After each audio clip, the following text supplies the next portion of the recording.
and Washington was one of the first hot spots in the US. So I was happy to be back. Athletes were back, and we were obviously immediately in quarantine at that point, and knowing after 2 weeks that I was obviously healthy and the athletes that were traveling during that time were healthy. But obviously doing well, and kind of echoing what James said as well. I think this is a unique situation and allowing us some extra time to kind of restructure and find some positives and broaden our knowledge right now with all the different Zoom meetings that have been set up. So doing well. Allie, how about you? Are you in Vegas right now? Oh, you're muted, by the way.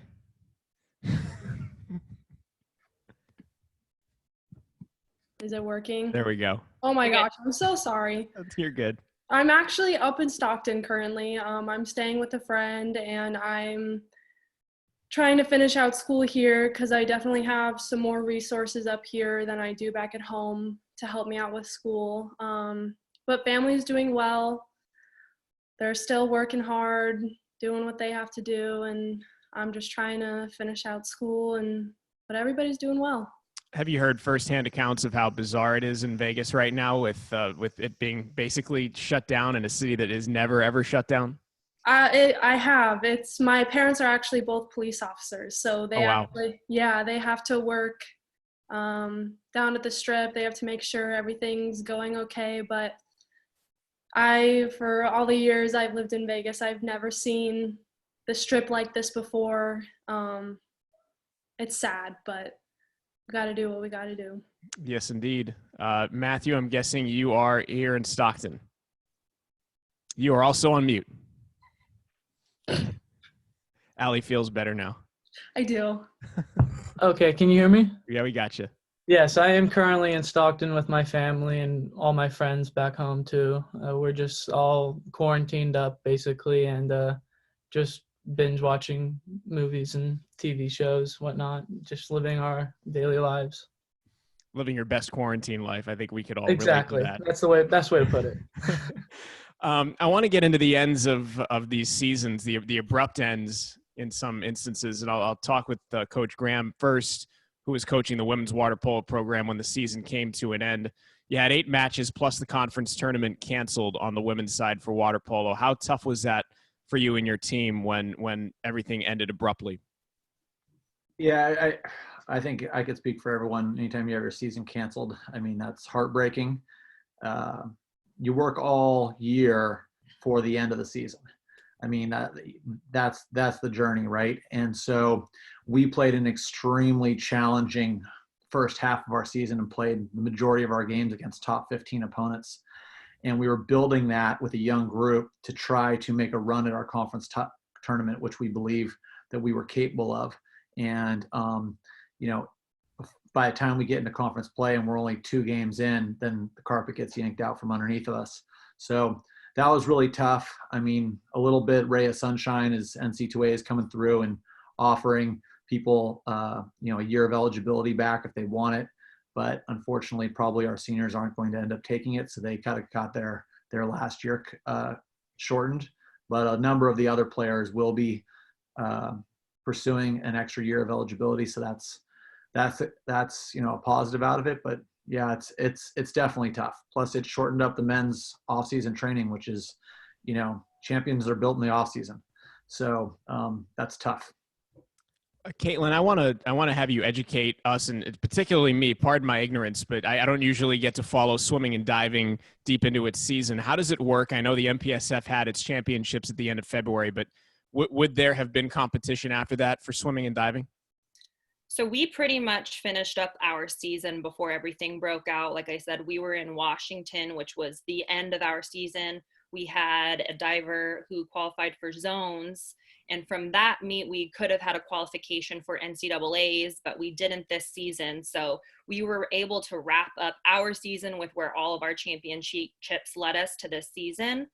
But kind of postseason, kind of moving forward, we had a lot of athletes who had their eye on making Olympic trials. And that weekend, there was also a last chance meet to make Olympic trials, which we had a swimmer that qualified. So, we had plans on training and obviously having a few other meets lined up this summer to make more qualifications for a group that was moving in that direction. So that ended abruptly and has obviously kind of threw a wrench in how that's going to affect our sport and kind of just moving forward with the postponing till next summer for Olympic trials. So having some conversations with those athletes as far as what their plans are with making those adjustments, because a lot of them, which the one that we had qualified was a senior, and so he's made a decision to continue training for another year in pursuing his Olympic trial dream, and planning on staying local. So that was exciting to have that conversation with him this past week once that got confirmed with the new date of the Olympic trial meet.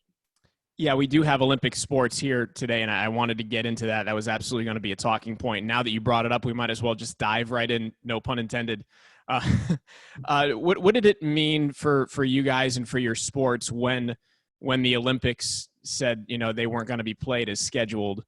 And can you give us some perspective on that as people who are involved in Olympic sports? And I'll start with Coach Herrington since you brought it up.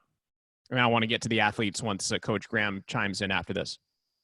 Right, absolutely. I mean, with the Olympics every 4 years, having that cycle this past year, and just specifically how that training kind of aligns in preparation for that meet.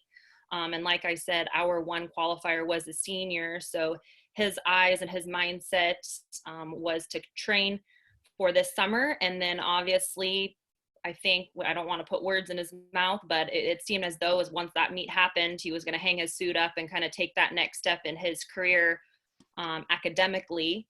But obviously with that change in this past month, he's now going to be, extending his training cycle another year, deciding to stay local and then kind of be able to balance that next step athletically and academically as he's pursuing his master's.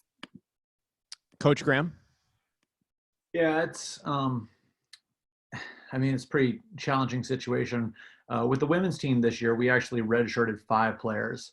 And that had a lot to do with 2 of our top players, Kira Christmas and our goalie, Clara, who was left for the year to go try to make the Olympics with Team Canada.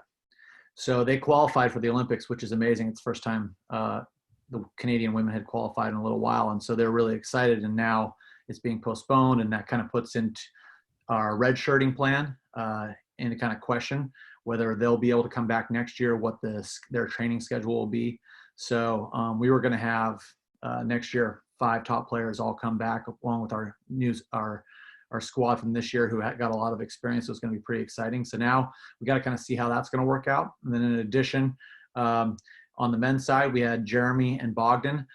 They were off trying to make it with Canadian men. And their Olympic qualification tournament actually got canceled, so they never even got a chance to compete to find out whether they were going to get in. That's going to be postponed. And then we had some former athletes like Alex Obert and Bala Chardet who are on their national teams and have their teams qualified for the Olympics, and now they got to put it off another year. So definitely has touched our programs in a number of different ways. How devastating is it for your sport, Coach Graham? We can all feel bad for baseball and for football and basketball and all that, but they're sports that get their moments every year. They have seasons every year in which they're highlighted. You guys have these sports that are put on pedestals at the times of the Olympics, which come around every couple of years. How does that affect your sport? How devastating is it for your sport? Yeah, it's really tough because that's the dream, right? That's the biggest dream in our sport because we're Olympic sports is, working for something every 4 years. Matthew's been trying to work towards making national teams, and it's goals of a lot of our players trying to do that. So when it gets postponed, it puts a wrench into everything, and you got to decide what are you going to do academically, what are you going to do with jobs, can you afford to continue to do this? It also changes the dynamic of what every team looks like in the world. So will players retire? Will players not retire? Everyone ages up. So it's tough. It's really tough to figure out what this means. I think we'll know more in a few years, but right now it's just all a bunch of unknowns. Allie, how does this affect you guys as athletes, if at all? I mean, we, like everybody says, it's only comes around every 4 years, and this is what we train for. Like, we all have our championship meets that we go to, but trials, the Olympics, it's always the end goal. It's always the one thing that we train for because it's the dream. We're like, we go into this because Olympic trials, like, oh my gosh, I want to do that. I want to be that person. And it really sets us all back because I know that our time standards are going to get slower, which means that it's going to be easier to qualify.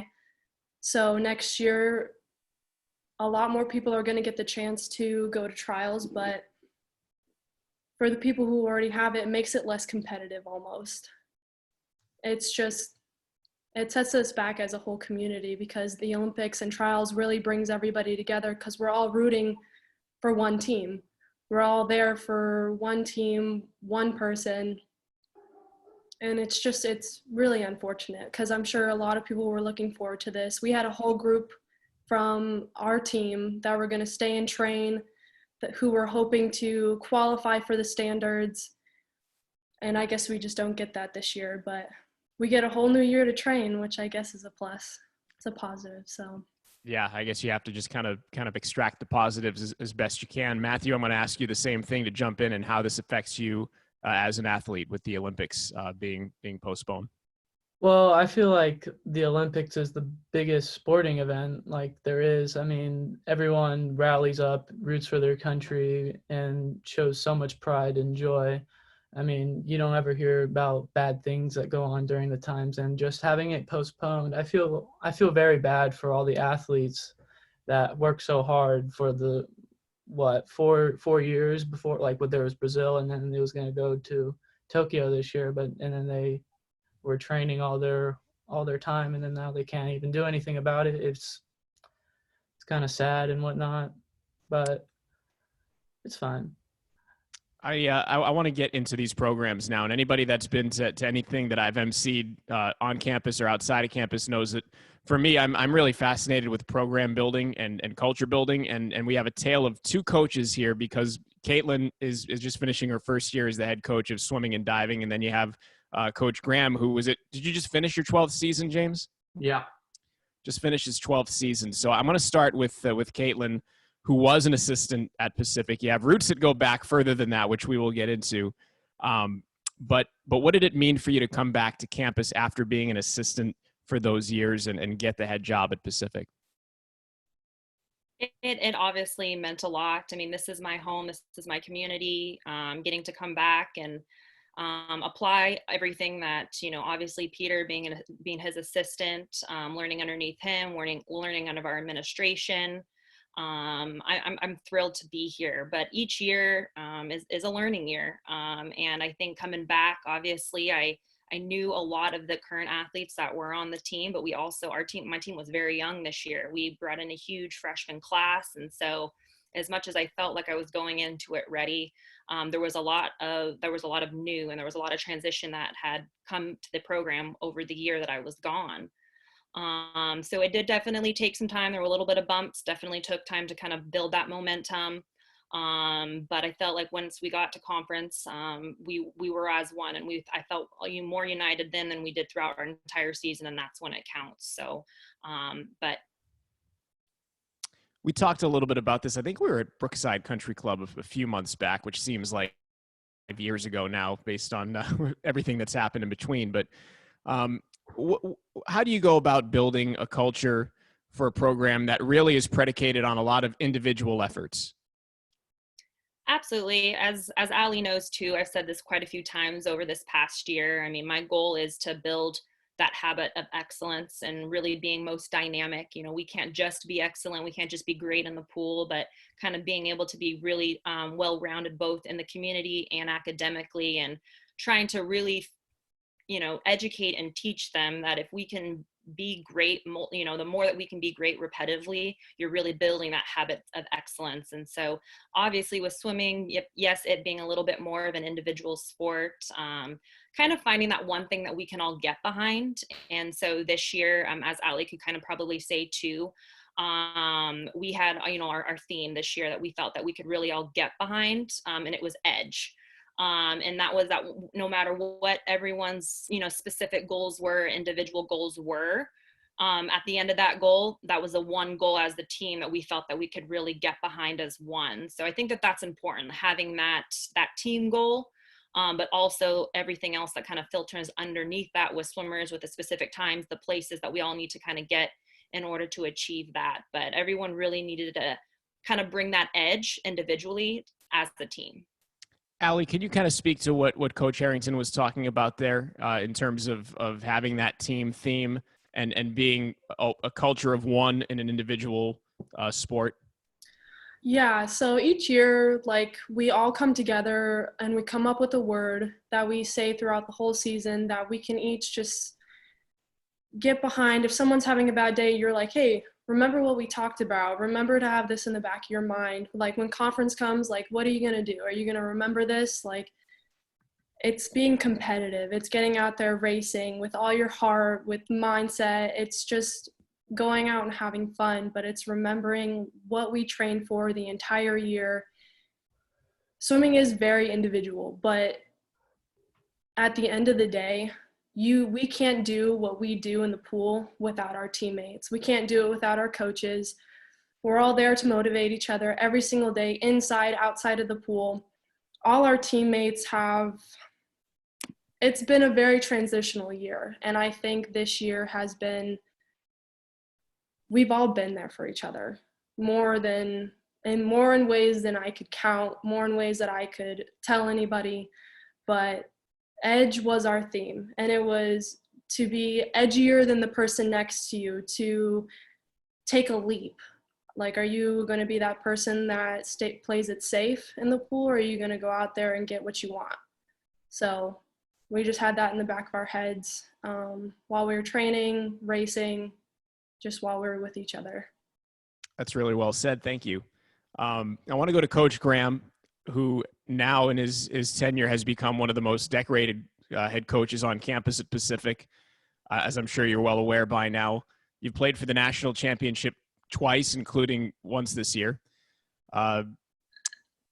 What's your secret sauce in terms of building a culture, building a program that is sustainable and is as sustainable as yours has become over a long period of time?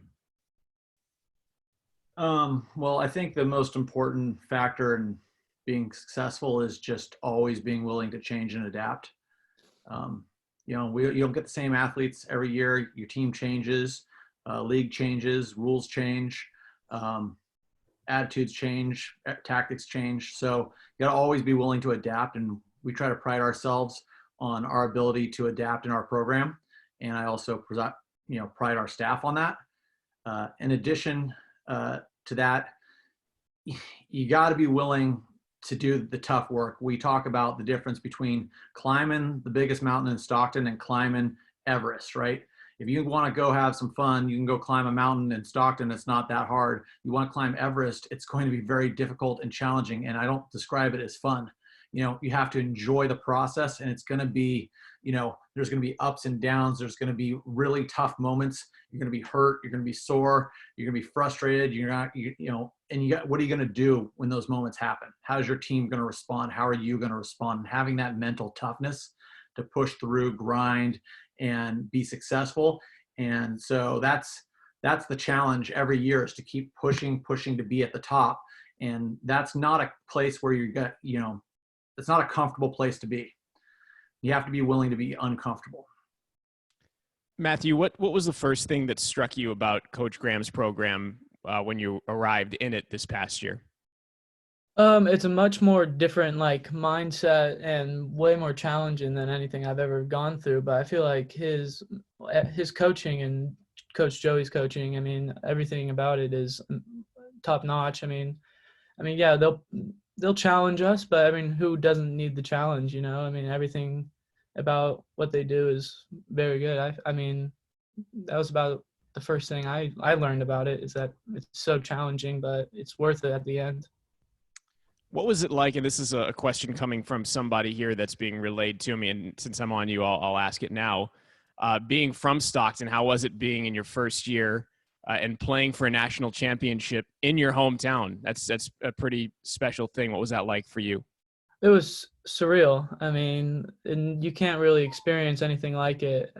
Just knowing that you're surrounded by so many people that are cheering you on and just cheering on UOP. There's nothing like it, really. Just so many people cheering us on. It's awesome.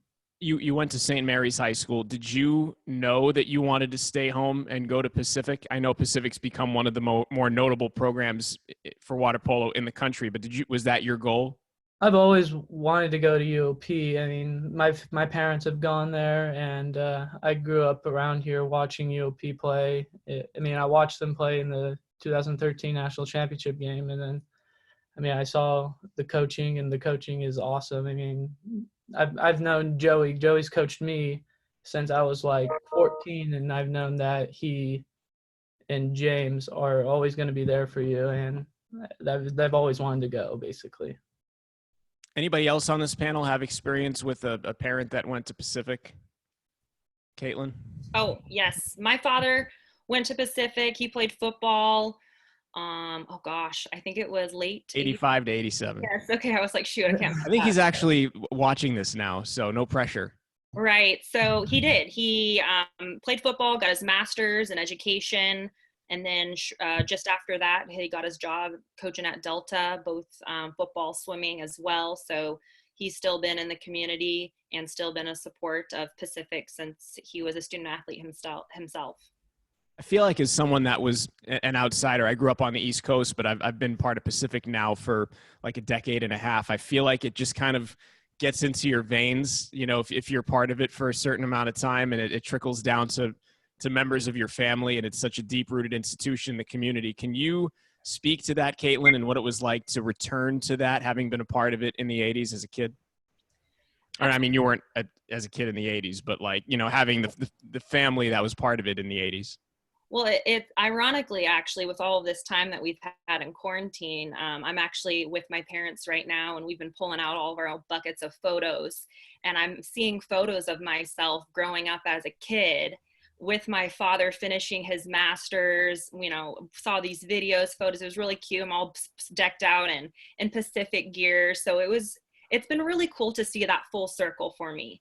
Before I was even born, seeing that support for Pacific, and then really just this past, month, seeing these photos of myself as a little kid growing up on campus, the different community events that the university held, and then the different sporting events that I went to when I was a kid, and now coming back as an assistant coach, and prior to that was a club swimmer, swimming in the pool at UOP, and then kind of seeing myself coming back here as the head coach. It really feels surreal to be kind of at that full circle point now, and seeing a future now of myself getting to rebuild and continuing to move forward in a successful direction with the program.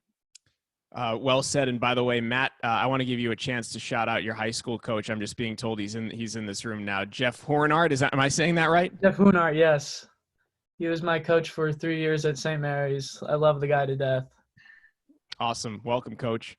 I want to go back to Coach Graham, who, as I mentioned, your team on the men's side played for the national championship. Second time in your tenure that it's happened. The men's team went 17-6 this year. 3 of those losses came to Stanford, including the national championship on December the 8th. Can you reflect back on what was really a very special season? Since women's volleyball won the national championships in the mid-'80s, there have not been many occasions where Pacific's played for national championships, and you are now 2 times in the last, was it 7 years it's been done. Can you reflect on that? Yeah, I mean, it was a pretty amazing year. Leading up, we plan everything like 3 years out. So this was in the works a long time ago. We were planning and redshirting and shifting things around to make a run in 2019. And that was all designed around the fact that we got an opportunity to also host NC2As. So this wasn't random, first of all. Mm-hmm. This was planned. This was all built for this year. And so then to go out and put the team together, and as the spring happens, we lost our starting goalie from the previous year at the last second, and we had to have 2 redshirt freshman goalies get ready to try to step up into the spot with some new players joining our roster. So it was quite a big challenge for the team and the staff to get this up, and especially the pressure of trying to make it knowing you're hosting it. And the whole goal was, ever since 2013, was to get back to the national championship game, to try to win this thing. And to try to do it on the year where we're hosting was even a bigger task. But the guys pulled together, and as the season went, our confidence just grew and grew and grew. And it was really fun to be able to go into battle with these guys each day.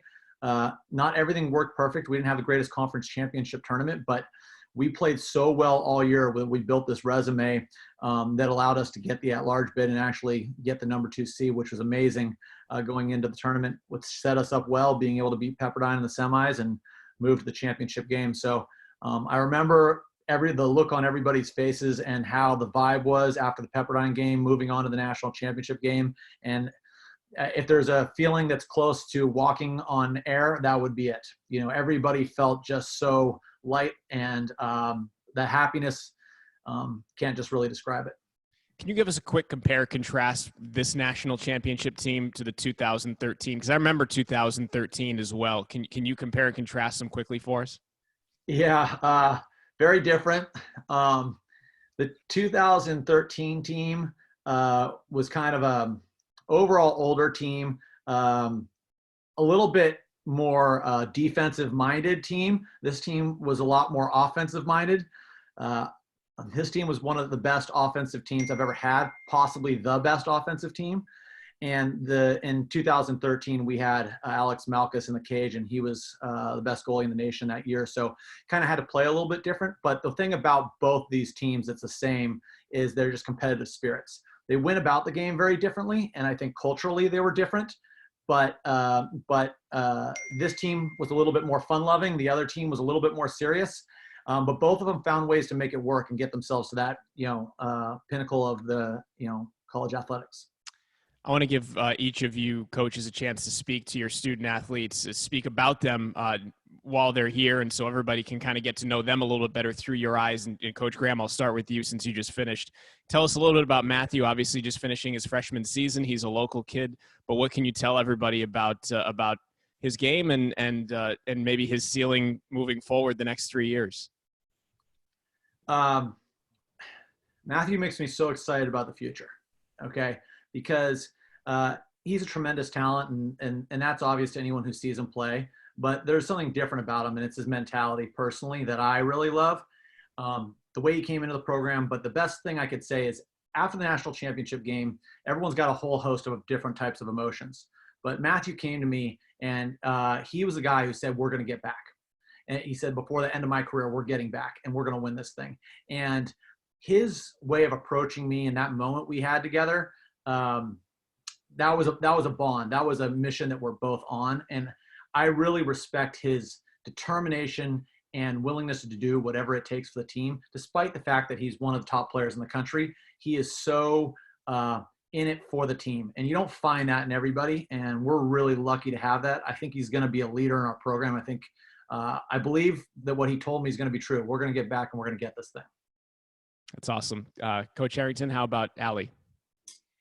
Allie is a fantastic individual. She was a huge leader, team captain for us this past year as a sophomore, one of our younger captains and leaders on our team, and really challenged her in that role. And it was great to see her really reach that potential this past year, and just by her actions and by her words. I think sometimes you can be a quieter leader, so it was great for her to really start opening up in that direction and being a bigger voice for our team.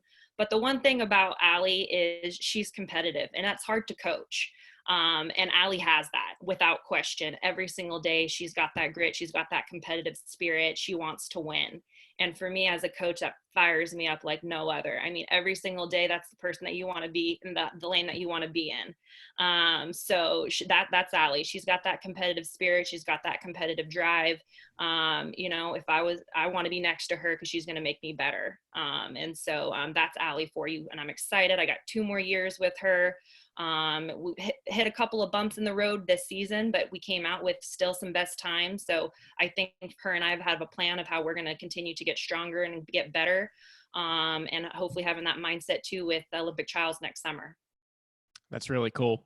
I want to go to the student athletes now. The same question for both of you guys, and I'll start with Allie.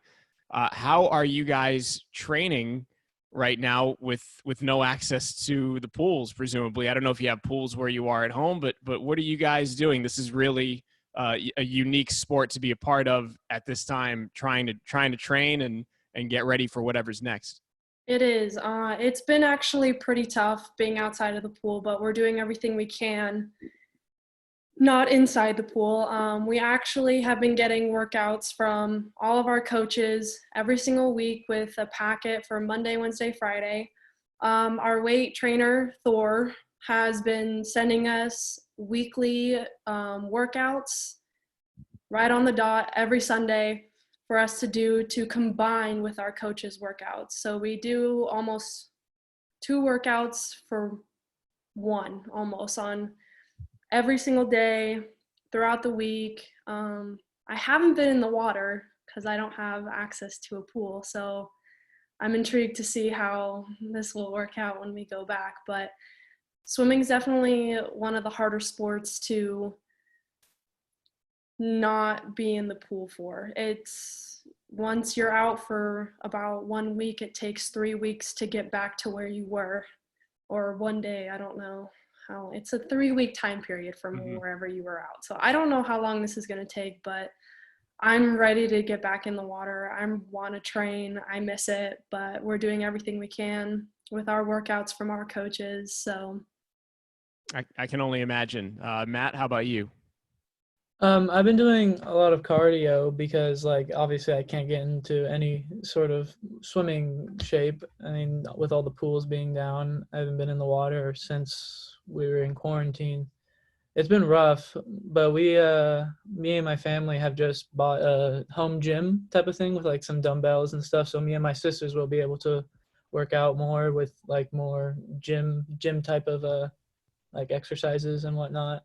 And a lot of like running and eating well, eating healthy, smoothies and whatnot, just to keep my body in shape.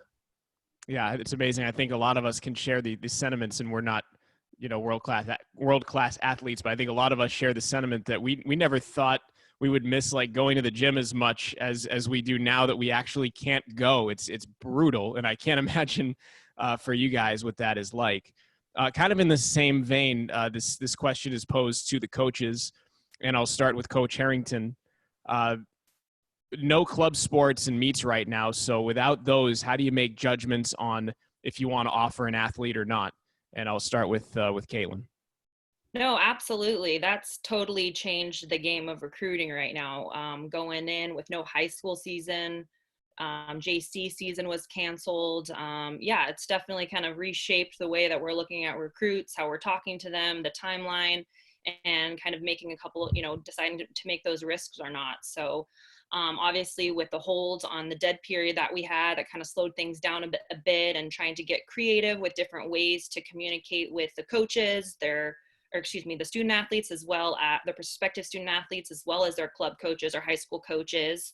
So I guess it's allowed me some more time to have further conversations beyond just with the prospective student athlete at this time, to kind of better understand who they are as an athlete, as a person. So I've kind of been going more in that direction right now, why we can't be, I can't evaluate them, I can't look at them, go to these different club meets, high school meets, things of that nature. So definitely getting creative. We've done a couple of different recruiting presentations as well, just to kind of communicate in different ways. So I feel like it's been kind of unique to see kind of what we were pulling from this time and how maybe it's going to help us in the future. But for me, it's really big for me to watch them in the water. So that's definitely been a little bit of a shift as far as my model, my recruiting model that I usually kind of take. So. Coach Graham, how about you? I know you do a lot of international recruiting as well. Maybe you could speak to that as well. Yeah. We're definitely talking to a number of international players right now. Getting close to some deals. Hopefully we'll make some things happen pretty soon. But for the most part, like right now, this isn't a super busy time as far as commits are concerned for us in our programs. We kind of either have the players that we needed for the future right now, or we're going to be like the summer would start ramping up and making some evaluations, and things will be starting to make decisions in the fall. So this isn't a time when very many athletes typically decide. So it's not exactly a crunch time for us, except for with internationals. But honestly, it's not that much different of a process unless I'm choosing to go there in person. And those are usually for the 5-star players. So a lot of it is through video and them sending us video. A lot of it is just calls like this that we have and have conversations. So The international recruiting is pretty much the same at the moment, besides like if I needed to go there for some reason to make sure that they saw me face to face and knew what the offer was or something like that. So, but I think we're in a pretty good spot at the moment. If this drags out into the fall, then that would be a whole different ballgame. But for right now, we're in a pretty good spot recruiting wise.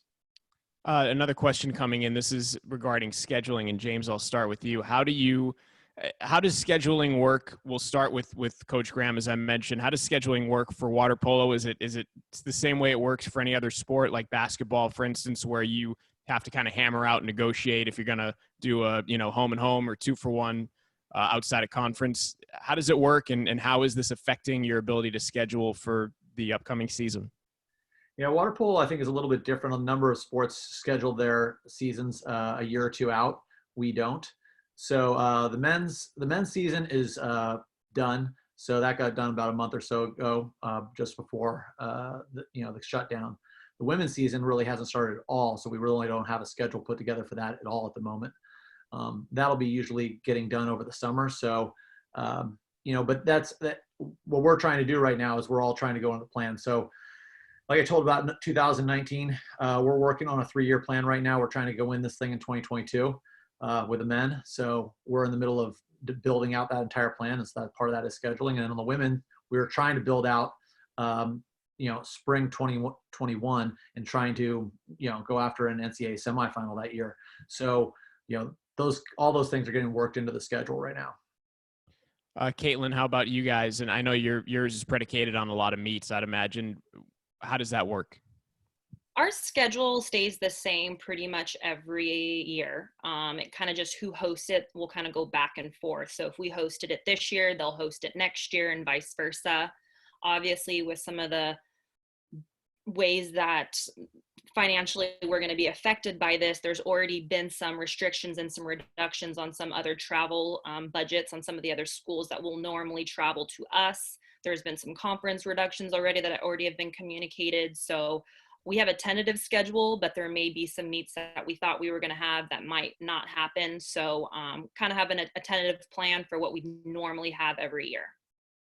I'll keep it with you, Coach Herrington. We have another question about virtual recruiting. Besides maybe an occasional recruit visit to campus, do you think, at least with this aquatics group, virtual recruiting will continue as the new tool, especially with travel potentially being limited once everything kind of commences? Absolutely. I think for me, I'm learning different ways how to communicate. I think everyone's kind of learning a new way to communicate and kind of enhance the way that we can recruit. And so I definitely foresee this being another tool, another resource for us to use to better recruit, to better further our net of prospective student athletes that we're talking to. Like I said, we've been kind of creative with the ways that we can kind of communicate now with different presentations and things of that nature, but can definitely see us continuing to communicate this way. Coach Graham, same to you. I definitely think it will continue with this, but we were doing a lot of this anyways, because again, international recruiting. So it's been kind of a staple of our program for a while. So it's just finding new ways to also to add to it, like everyone's saying, it's just find ways to get better, and then also the athletes I think are getting more comfortable with it. Let me get into the student athlete experience, and I'm going to start here with Matthew. What was it like your first year at Pacific, albeit a bizarre end to the year, an unconventional end, but what was the experience like for you staying in your hometown and attending UOP? I thought my first year was awesome, except for the fact that I had to leave so early. But I thought our water polo season this year was very fun. I mean, we had our ups and downs, obviously, but I thought that was the best part of my college start, I would say. And then school was going good, and then I made a lot of friends and whatnot. So I feel like I've made a good culture around here, and I loved my first year. What are some of the challenges that you've faced with school being shut down physically and having to do distance learning? I would say probably just not being able to talk to my professors face to face, or going to class and being in a classroom attentively, or just not being able to train and all that type of stuff. Those are basically the biggest downfalls for me right now. Allie, we mentioned you just finished your sophomore season. You are not local. You're from Vegas. What's your experience been like in Stockton over the last couple of years? I've had a great time. My freshman year was amazing. I had a great time with Coach P and everybody else, and this year's been amazing as well. Coach Katelyne's awesome, and we've had a great year as a team. We've done really well with all the changes that have been brought our way. But I've had a really good year. I'm sad that it ended the way it did, but I'm hopeful that we'll be back in the fall to start another great year. Yeah, I think we could echo those sentiments. I want to stay with you, Allie. This season, you captured your first 2 event wins of your collegiate career against Cal State East Bay, the 50 free and the 100 free. What was it like for you to get those wins under your belt? Well, it was in the beginning of the season, so it was a nice little confidence booster there. It was a nice, like, oh, hey, like, who knows what the season's going to bring us. Like, it was nice to know that I was able to do that under different coaching, no matter who my coach was. And I still did it amazing this year. And I know next year with Coach Katelyne and all our other coaches that I'm going to do even better. It was a good feeling. It was like, okay, like I can do this.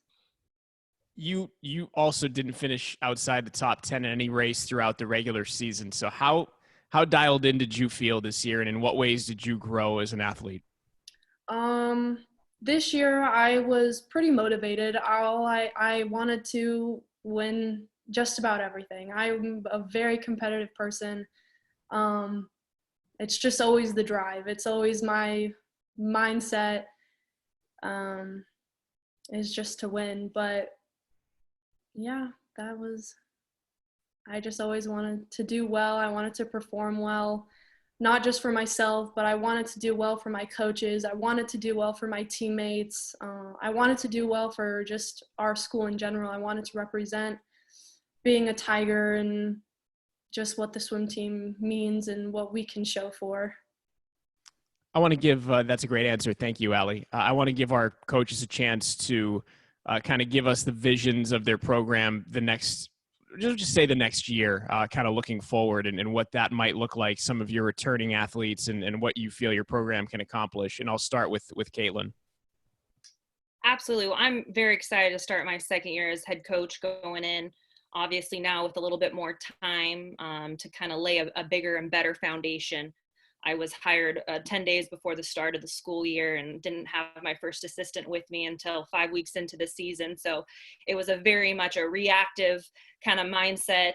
I felt like the whole season kind of just playing catch up the whole time. So for me, I'm just excited that I have now more time than I thought to kind of just restructure, kind of go back, what worked, what didn't work, what different, because like kind of what James said too, every year our team is different. And so kind of going in now into this year, I really feel like it's my team, recruiting a new class. We graduated 10 seniors.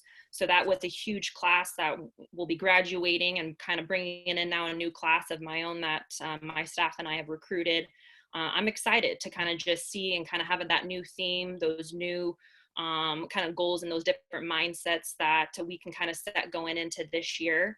And I think for me too, just like relationships are really important. And I think that that's something that I'm getting to dive into more right now with more time. I think going into this year, it took me longer than I thought to kind of gain that trust with the team, because I wasn't enough time to have that time to kind of build that relationship with my athletes. So kind of coming in this year, I feel like I'm already ahead of the game, getting to already have the relationships with recruits that I'm coming in as freshmen, as well as all of those that are returning and already knowing me from this past season. James, same to you. And how do you follow up a season where you went to the national championship match and competed for the Natty? Well, it's every year is a new challenge. So with this next year for the women, it's going to be our go year. We're really excited. We're building towards this. So a lot of focus was going to be on this next year, and with our 5 players coming back off the red shirting. So we're trying to focus on building that team up and trying to have the best season in school history this year with the women's water polo program, which I think is 100% possible. And then with the men's team, we lost a lot of top players, but we got some great guys returning too as well. So we need to rebuild a little bit and retool. The men's program is kind of on a 3-year cycle that we're putting them on. So that starts now. And both teams, what we're really focusing on is trying to develop our culture. And culture is just one of those things that just never stays the same. You got to work on it all the time. And different teams require just some different culture and different techniques and things like that. So right now that's what we've been focusing on during this break is, we can't really get better physically right now, but we're trying to get better culturally through our meetings and through, hiring an outside consultant to come in and help us with our culture and our communication, and to bringing in former top athletes and talking about their experiences playing here and playing for national teams and playing pro, and using these opportunities to set the right mindset for the future. And so that's what we're really focused on. And I think the women got a great chance to do something special this year, and the men are on the mission and on the journey again. You said bring in consultants. Can you take us through that and what that entails? Yeah, Never heard a coach say that before. It's interesting. Yeah, we're trying to find ways to always get better. And so, my degree is in mathematics, and I've been on a team for a long time, but my expertise is not in that. So if you get an opportunity to find somebody who's got a specialty, so we've hired someone to come in and work with the teams. We've had a chance to have interviews with all the staff and all the players on both teams, talk about how their experience is and how their culture is and what things have worked well for them and whatnot. And then we're going to be doing different types of webinars to build team chemistry and build our communication and build our culture over this time. And then, like I said, we're also trying to use our former players to talk to us about how it was here and what the culture was when they were here and they were successful. So trying to combine all those things together, and when we come back, have the right mindset, because to me, that's the most important part about being successful is the mindset. I think that's phenomenal. I want to go to the student athletes and ask you guys individually if you could pick an area in which you want to grow as a student athlete the next year. What area would that be? And I'll start with Matthew. I would say, what type of could be athletically, could be academically, could be a combination of yeah, the two. I would say I would strive to just have an all-around better team chemistry, or like communicate more, or well, me personally, I would say work ethic, maybe even go stronger, harder, and yeah, that's about it. I don't really know. That's fine. No, that's an acceptable answer. Allie? I think I want to better myself all the way around. Mentally, more positivity in and out of the pool, a better teammate, an advocate for my teammates, whether it be like just a friend that they need or to talk to the coaches. Academically, always striving to do better, be better, but just perform better than I was the years prior. I want to give the coaches a chance to kind of put forward what their needs are in terms of, it's easy to kind of forget that you guys have programs that still are relying on donors and support. So I'll give each of you guys a chance to kind of put it out there, what you need in terms of support moving forward. I know these are challenging times for many, but there are still ways that people want to help and can help. Can you speak to that? And I'll start with Katelyne. Absolutely. I think that there's always ways that we want to be able to better the student athlete's experience. I think that this is what this is all about. Being a student athlete is how can we better that experience for them, better kind of remember their time here. And so to whether that's kind of like a nutrition station, as a staff, we kind of talked about maybe making smoothies every Saturday. So like getting some funds to like where we can kind of do like, smoothie Saturday, and the team gets to kind of pick, a smoothie flavor of the week, to even, the different swag, getting the better swag and better gear, that kind of enhances their experience. And then, some of the bigger ways that we kind of go as far as bettering the student athlete experience, training trip, Obviously, we had some tremendous upgrades in our facility this past year, but we've talked about maybe upgrades for our locker rooms and showers, which I know Allie would probably say as well has been an ongoing voice from our team, getting to just kind of renovate that portion of the facility as well. But I think that there's always ways to better the student athletes experience. Coach Graham? Yeah, I mean, the big thing is for everyone just to take care of themselves right now to the best of their ability, and make sure that they're safe and their families are safe and they're all well taken care of, and to help each other out. But obviously, the programs still could always use help. For us, it's just about dollars per win. So, where we really need some help is with, being able to create these wins. And for me, with the athletic kind of scholarship budget being frozen in place at the time and tuition continuing to go up, helping with the financing of scholarships is a really big deal, because you can't compete with national championships if you don't have scholarship dollars. So being able to help with scholarship dollars, and then also being able to help us be able to travel in season and do the things we need to do to be able to be the most competitive, as far as whether we're having to travel, on a weekend through flights, or have to take minivans, whether we're, 4 guys in a room or 2 people in a room, so all kinds of different things like this changes our ability to compete and how well we get rest and how well we eat and everything like that on the road. So there's a lot of different ways. People are interested, we'd love to talk with them about it and find out what their passion is and help them try to put those resources to, wins. Awesome. Well said. I think we're coming to our end here. So I want to, unless there's any other questions, which I didn't see any, I wanted to thank everybody for their time today, for Coach Graham, for Coach Herrington, Allie, and Matt.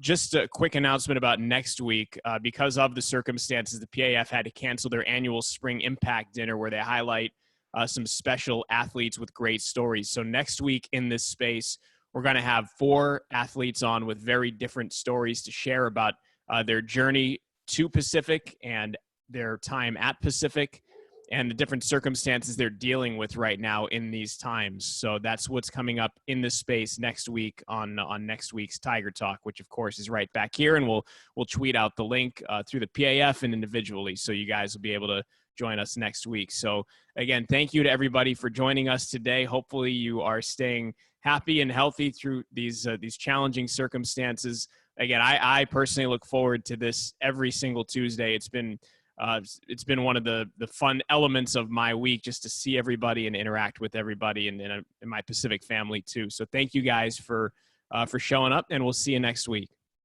Thank you. Thank you. Bye, guys.